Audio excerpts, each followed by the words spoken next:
નજર કરીશું speed news ઉપર। દક્ષિણ ગુજરાત અને સૌરાષ્ટ્રમાં આકરા તાપ માટે જનતા તૈયાર છે।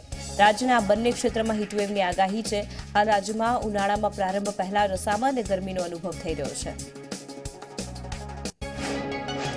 આજ બપોરથી સાંજ સુધી ભારે બફારાનો અનુભવ થઈ શકે છે। રાજ્યના અમદાવાદ, સુરેન્દ્રનગર સહિતના શહેરોમાં મહત્તમ તાપમાન 36 થી 38 ડિગ્રી આસપાસ નોંધાયું હતું।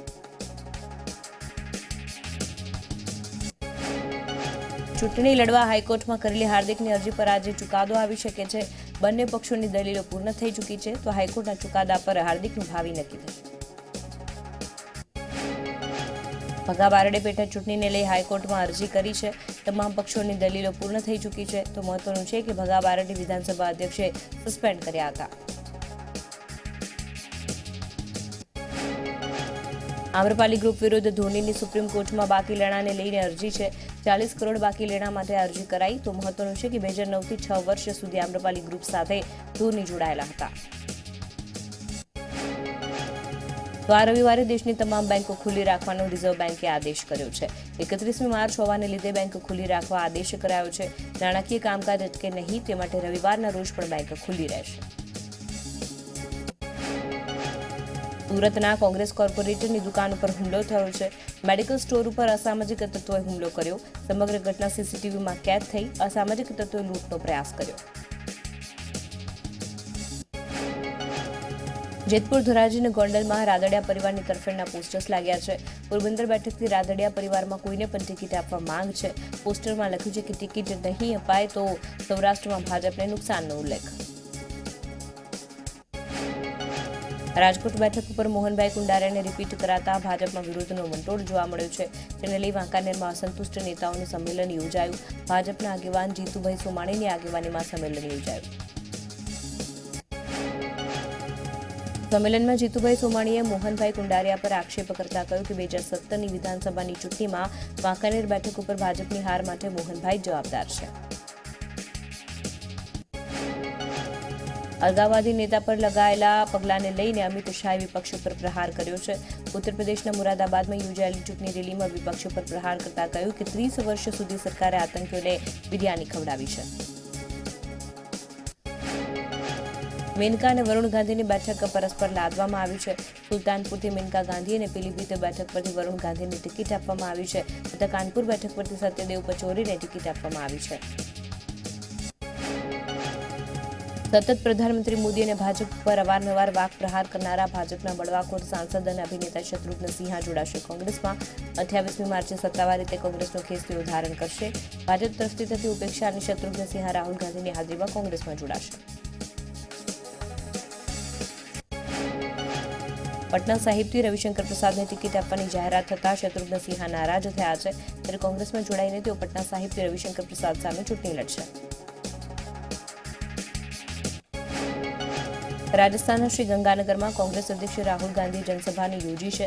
સભામાં રાહુલ ગાંધીનું પારંપરિક પાઘડી પહેરાવીને સન્માન કરાયું છે।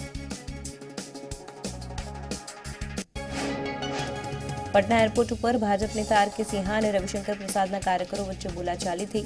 પટના સાહિબની બેઠક પરથી ચૂંટણી લડવા માટે ભાજપે રવિશંકર પ્રસાદને જાહેર કરતા આર.કે. સિંહા સહિત કાર્યકરોમાં નારાજગી વ્યાપી। રાજસ્થાનના શ્રી ગંગાનગરમાં રાહુલ ગાંધીએ સભાને સંબોધન દરમિયાન પ્રધાનમંત્રી મોદી પર ચોકીદાર અને નોટબંધી મુદ્દે પ્રહાર કર્યા। તો જયાપ્રદા ભાજપમાં જોડાયા છે। રામપુરથી આઝમ ખાન સામે ચૂંટણી લડશે। કોંગ્રેસ મહાસચિવ પ્રિયંકા ગાંધી વાડ્રા ચૂંટણી પ્રચાર માટે વારાણસી પછી અયોધ્યા જશે। 29મી માર્ચે હનુમાનગઢીમાં દર્શન કર્યા બાદ અયોધ્યામાં રોડ શો યોજશે। તો પ્રિયંકાના કાર્યક્રમમાં રામલીલાના દર્શનની જાણકારી આપવામાં આવી નથી, જેને લઈને ભાજપે પ્રિયંકાની અયોધ્યા મુલાકાતને રાજકીય દેખાડો ગણાવ્યો છે। યુપીમાં મહાગઠબંધને જનવાદી અને નિષાદ પાર્ટીએ સમર્થન આપતા અખિલેશ યાદવે કહ્યું કે આ વખતે પરિવર્તનની ક્રાંતિ થશે। ભાજપના દિગ્ગજ નેતા મુરલી મનોહર જોશીના બળવાખોર સૂર સામે આવ્યા છે। સાંકેતિક નારાજગી દર્શાવતો પત્ર લખ્યો અને કહ્યું કે મને પક્ષે કાનપુરથી ન લડવા માટે જાણ કરી છે। 85 વર્ષના મુરલી મનોહરને હજુ પણ ચૂંટણી લડવાનું મોહ છે। યુપીમાં ભાજપે 40 સ્ટાર પ્રચારકોની યાદી બહાર પાડી છે। સ્ટાર પ્રચારકોની યાદીમાં લાલકૃષ્ણ અડવાણી અને મુરલી મનોહર જોશીની બાદબાકી કરાઈ છે। દિલ્હીના મુખ્યમંત્રી અરવિંદ કેજરીવાલે પ્રધાનમંત્રી પર નિશાનો સાધતા કહ્યું કે પ્રધાનમંત્રીએ લાલકૃષ્ણ અડવાણી અને મુરલી મનોહર જોશીનું અપમાન કર્યું છે. અયોધ્યા વિવાદને લઈને નિર્મોહી અખાડાએ સુપ્રીમ કોર્ટમાં કેસની મધ્યસ્થી કરતી પેનલમાં ફેરફાર કરવાની અરજી કરી. આ ઉપરાંત સુરક્ષાને ધ્યાનમાં રાખી મધ્યસ્થતા બેઠક ફૈઝાબાદના બદલે અન્ય કોઈ સ્થાને યોજવા માંગ કરી. અમદાવાદના ઘાટલોડિયામાં ભાજપના વિજય સંકલ્પ સંમેલનમાં ઉત્તર પ્રદેશના મુખ્યમંત્રી યોગી આદિત્યનાથ ઉપસ્થિત રહ્યા. યોગી આદિત્યનાથે અમિત શાહની પ્રશંસા કરતા કહ્યું કે એક સમય બૂથના અધ્યક્ષ અમિત શાહ આજે દેશની સૌથી મોટી પાર્ટી ભાજપના અધ્યક્ષ છે. તો આ સાથે જ આ મુદ્દે યોગીએ કોંગ્રેસ ઉપર પરિવારવાદનો આરોપ લગાવ્યો છે. કોંગ્રેસે સરદારનું સન્માન કર્યું નથી અને દેશના મહાપુરુષોનું સન્માન કોંગ્રેસના નેતાઓ નથી કરી શકતા એમ કહીને યોગીએ કોંગ્રેસ ઉપર પ્રહાર કર્યા. તો પ્રયાગરાજ કુંભનો ઉલ્લેખ કરી તેમણે કહ્યું કે ભવ્ય કુંભનો શ્રેય પ્રધાનમંત્રી મોદીને જાય છે. તો ભાજપે જામનગર લોકસભા બેઠકને લઈને વિજય સંકલ્પ સંમેલન યોજ્યું છે. કેબિનેટ મંત્રી આરસી ફળદુ, ધર્મેન્દ્રસિંહ જાડેજા અને દેવભૂમિ દ્વારકાના તમામ ભાજપના હોદ્દેદારો ઉપરાંત વિશાળ સંખ્યામાં કાર્યકરોએ હાજરી આપી. ઉપમુખ્યમંત્રી નીતિન પટેલે સંમેલનમાં જામનગર લોકસભા અને જામનગર ગ્રામ્ય વિધાનસભા બેઠક બંને પર ભાજપ જંગી બહુમતીથી કબજો કરશે તેવો દાવો કર્યો. નવસારીના ઇટાળવામાં રાષ્ટ્રીય યુવા મોરચા અધ્યક્ષ પૂનમ મહાજનની અધ્યક્ષતામાં ભાજપનું વિજય વિશ્વાસ સંમેલન યોજાયું. સંમેલનમાં કાર્યકરો સહિત ઉપસ્થિત લોકોને ભાજપના ઉમેદવારને જંગી બહુમતીથી જીતાડવા માટે અપીલ હતી. લોકસભા ચૂંટણી પ્રચારના ભાગરૂપે ભારતીય જનતા પાર્ટીએ દેશભરમાં 3 દિવસમાં 500 જેટલા વિજય સંકલ્પ સંમેલનનું આયોજન કર્યું છે. જે અંતર્ગત આણંદમાં વિજય સંકલ્પ સંમેલન યોજાયું. સંમેલનમાં કેન્દ્રીય મંત્રી મનસુખ માંડવિયા, ભૂપેન્દ્રસિંહ ચુડાસમા, સ્થાનિક સાંસદ દિલીપ પટેલ સહિત મોટી સંખ્યામાં કાર્યકરો જોડાયા. વલસાડના ઉમરગામમાં ભાજપના આદિવાસી વિજય વિશ્વાસ સંમેલનમાં મંત્રી રમણ પાટકરે કાર્યકરોને ગર્ભિત ચીમકી આપી છે. રાજ્યના વન અને આદિજાતિ મંત્રી રમણ પાટકરે કહ્યું છે કે ચૂંટણીમાં પક્ષ વિરોધી કામ કરશો તો પકડાઈ જશો. તેમણે વધુમાં કહ્યું કે આ ધમકી નહીં પરંતુ વ્યવસ્થા છે. રાજકોટમાં ભાજપ વિજય સંકલ્પ સંમેલન ભાજપ પ્રમુખ કમલેશ વિરાણીએ મોહન કુંડારિયાને સાંસદ બનાવવા કાર્યકરોને હાકલ કરી છે. તો ઉતાવળમાં તેમની જીભ લપસી ગઈને એવું કહ્યું કે ફિર સે મોદી પીએમ ન બને. લોકસભા ચૂંટણીને હવે ગણતરીના દિવસો બાકી છે ત્યારે તૈયારીના ભાગરૂપે ભાવનગરમાં ચૂંટણી પંચે 3.14 કરોડના ખર્ચે ઈવીએમ વેરહાઉસ ઊભું કર્યું છે. અત્યાર સુધી ભાવનગરમાં યોજાતી ચૂંટણીમાં ઈવીએમ શૈક્ષણિક સંસ્થાઓમાં રાખતા ત્યારે વિદ્યાનગરમાં મામલતદાર કચેરીની બાજુમાં વિશાળ વેરહાઉસ બનાવાયું. 3200 ચોરસ મીટર જમીનમાં એક માળનું વેરહાઉસ તૈયાર કરવામાં આવ્યું છે. જેમાં 408 રેન્કમાં 4000 ઈવીએમ યુનિટનો સમાવેશ થઈ શકશે.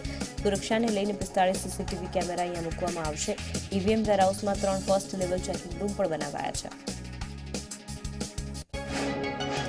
વડોદરા મહાનગરપાલિકા સંચાલિત પ્રાથમિક શાળાઓના શિક્ષકોને વેતન નિયમિત ન મળતું હોવાને લઈ શિક્ષકોમાં ભારે રોષની લાગણી જોવા મળી છે. આ શિક્ષકોનું વેતન મહિનો પૂરો થઈ ગયાના 15 દિવસ બાદ રાષ્ટ્રીયકૃત બેંકમાં જમા થાય છે. ડીઈઓ કચેરી, શિક્ષણ સમિતિ અને બેંકોમાં સંકલન ન હોવાને લઈને વેતન મોડું મળે છે. રાજકોટ લોકસભા બેઠક ઉપર મોહન કુંડારિયાને રિપીટ કરાતા વાંકાનેરમાં વિરોધનો વંટોળ જોવા મળ્યો છે. મોરબીના વાંકાનેરમાં ભાજપના આગેવાન જીતુ સોમાણીની અધ્યક્ષતામાં પાર્ટીના અસંતુષ્ટોનું સંમેલન યોજાયું. આ સંમેલનમાં જીતુ સોમાણીએ મોહન કુંડારિયા પર ગંભીર આક્ષેપ લગાવ્યા છે. વાંકાનેર બેઠક પર વિધાનસભાની ચૂંટણીમાં ભાજપના પરાજય માટે મોહન કુંડારિયાને જવાબદાર ગણાવ્યા છે. રાજકોટ બેઠક પરથી જીતુ સોમાણી અપક્ષ ઉમેદવારી કરે તેવી પ્રબળ શક્યતા. ઉલ્લેખનીય છે કે ગત વિધાનસભાની ચૂંટણીમાં જીતુ સોમાણી ભાજપના ઉમેદવાર હતા.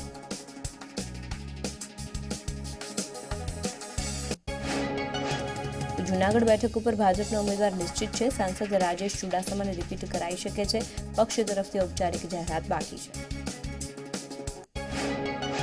ગુજરાત કોંગ્રેસ સ્ક્રીનિંગ કમિટીની બેઠક મળી. બેઠક બાદ અમિત ચાવડાએ કહ્યું કે 28મી માર્ચે સીઈસીની બેઠકમાં 20 ઉમેદવારોના નામ નક્કી કરાશે.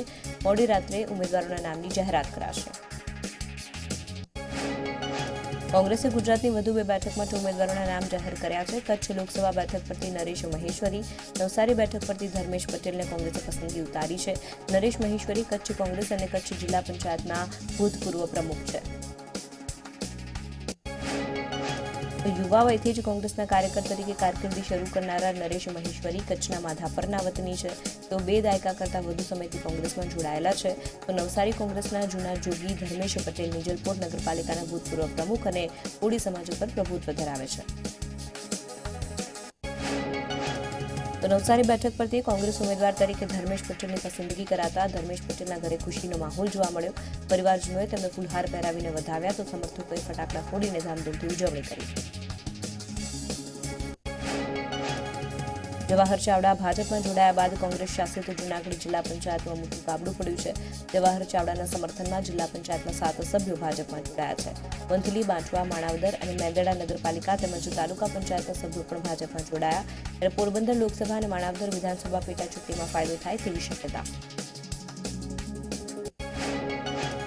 ઊંઝામાં આશાબેન પટેલના વિરોધમાં લાગેલા બેનર્સને લઈ આશાબેન પટેલે નિવેદન આપતા કહ્યું કે મારો વિરોધ કરતા કેટલાક લોકો સત્તા લાલચુ છે. પ્રધાનમંત્રી મોદી સારું કામ કરતા હોવા છતાં પણ જો એમનો વિરોધ થતો હોય હું તો નાની વ્યક્તિ છું.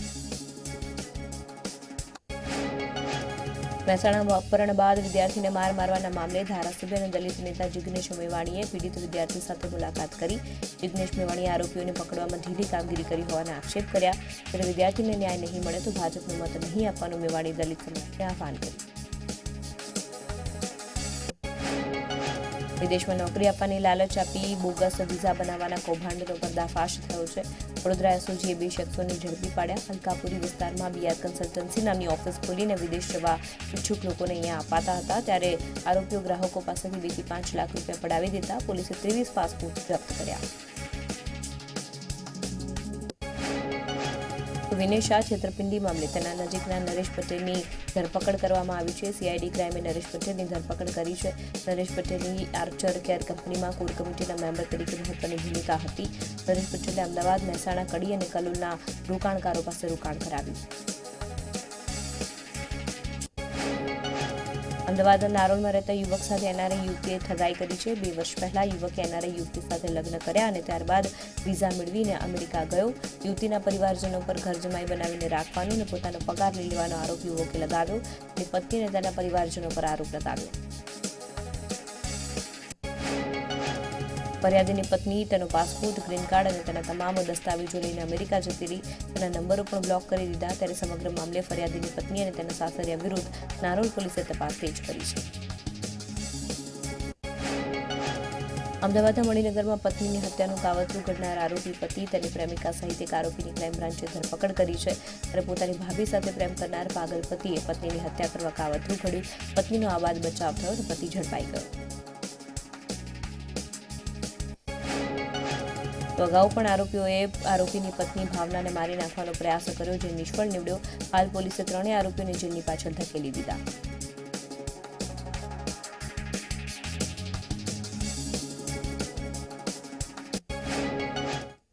તો અન્ય મહત્વના સમાચારો આગળ પણ છે, પરંતુ હાલ સમય થઈ ગયો છે એક નાનકડા વિરામનો.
Co-powered by Ranji Smart Innerwear. Ranji Smart, पहले स्मार्ट बनो. Fortune Sunflower Oil, very light. Ambuja Cement. આજે આપણે મેળવીશું સુરેન્દ્રનગર લોકસભા બેઠકનો રિપોર્ટ કાર્ડ। 5 વર્ષની મારી પાસે જોઈ બે રોડમાં આવ્યા એવું આપણે ક્યાંય જોયું નથી। સુરેન્દ્રનગરમાં લેડીઝની કોઈ સેફટી નથી। સુરેન્દ્રનગર જિલ્લો ખૂબ વ્યાપ પામ્યો છે, શિક્ષણનું હબ બન્યું છે। આખા વિસ્તારને નર્મદાનું પીવાનું પાણી આ સરકાર દ્વારા અપાઈ ચૂક્યું છે। ભ્રષ્ટાચાર ખાતું એવું લાગે છે તો ખુલ્લેઆમ ભ્રષ્ટાચાર 4,000 કરોડ ગયા છે, 4,000 કરોડ લાખ સુરેન્દ્રનગર ભણવાનું છે। કેટલા માટે? હું તો માર્ક્સ આપવા જ નથી માંગતી।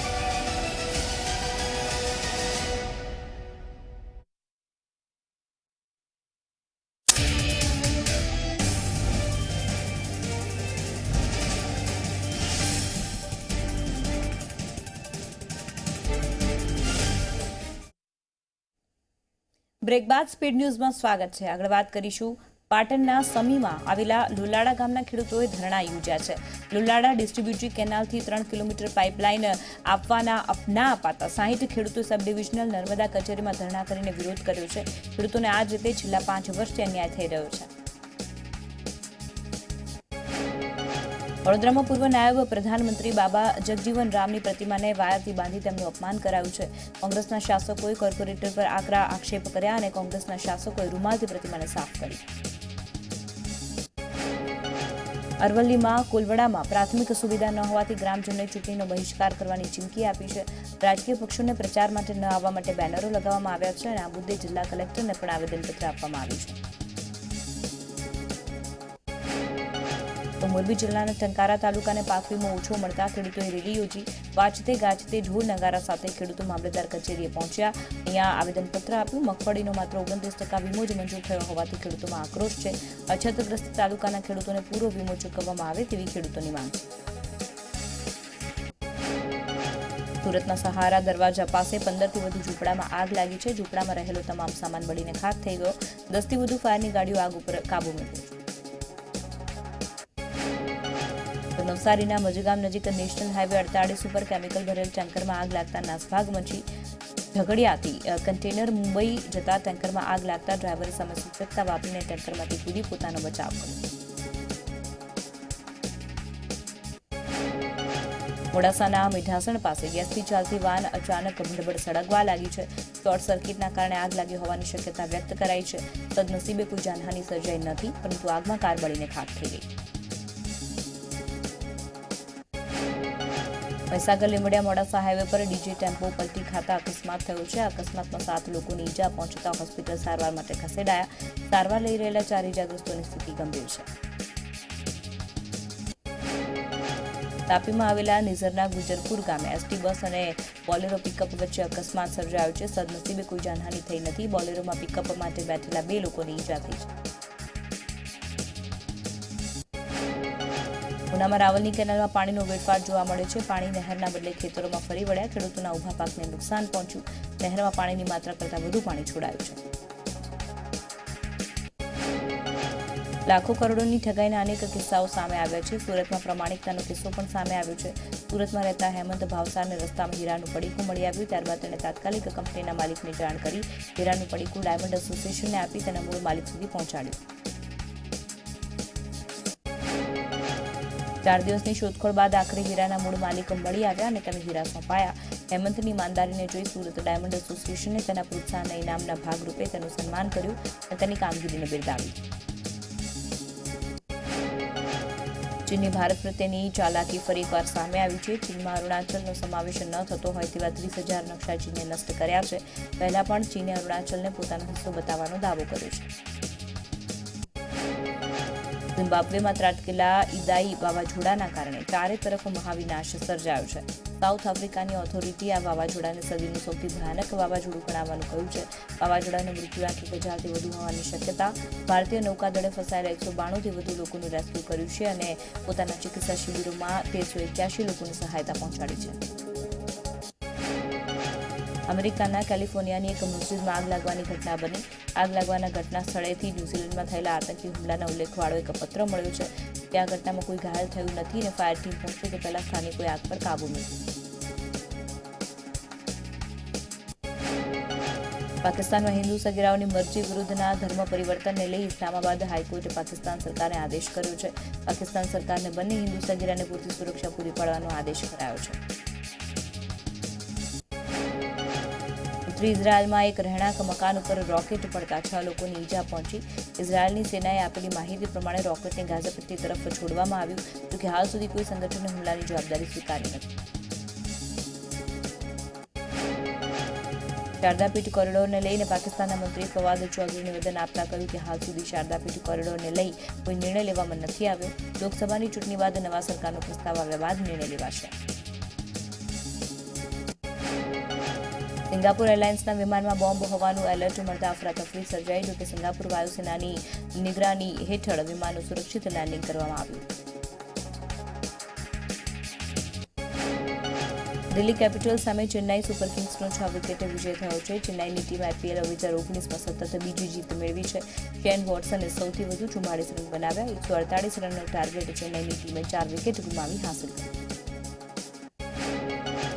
શ્રીલંકા ક્રિકેટે અનુભવી ફાસ્ટ બોલર લસિત મલિંગાને ઇન્ડિયન પ્રીમિયર લીગ 2019માં મુંબઈ ઇન્ડિયન્સ તરફથી પૂરી ટુર્નામેન્ટ રમવાની મંજૂરી આપી છે. SLCએ કહ્યું છે કે વિશ્વકપ રમવા માટે ખેલાડીઓએ પહેલા ડોમેસ્ટિક ટુર્નામેન્ટ રમવી જરૂરી છે, તેથી 6 મેચનો પ્રતિબંધ લગાવ્યો છે. ત્યારે BCCIના આગ્રહ બાદ શ્રીલંકાએ મેચ રમવાની મંજૂરી આપી છે. યુરો 2020 ક્વોલિફાઇંગ ફૂટબોલ મેચમાં પોર્ટુગલે સર્બિયા વિરુદ્ધ 1-1થી ડ્રો રમ્યો. મેચ દરમિયાન ઇટાલી ક્લબ જુવેન્ટસ તરફથી રમતા સ્ટાર ખેલાડી ક્રિસ્ટિયાનો રોનાલ્ડો ઇજાગ્રસ્ત થતા પોર્ટુગલ અને સર્બિયા વચ્ચેની મેચ ડ્રો કરવામાં આવી છે. BCCના રિપોર્ટ અનુસાર ક્વોલિફાઇંગ રાઉન્ડમાં પોર્ટુગલનો આ બીજો ડ્રો છે. રવિચંદ્રન અશ્વિને રાજસ્થાન રોયલ્સના બેટ્સમેન જોસ બટલરને માંકડિંગ આઉટ કરવાથી ક્રિકેટ જગતમાં એક નવો વિવાદ ઉભા થયો છે. BCCIના એક અધિકારીએ નિવેદન આપતા કહ્યું છે કે પંજાબના કેપ્ટન અશ્વિન રમતની મર્યાદા જાળવવી જોઈએ.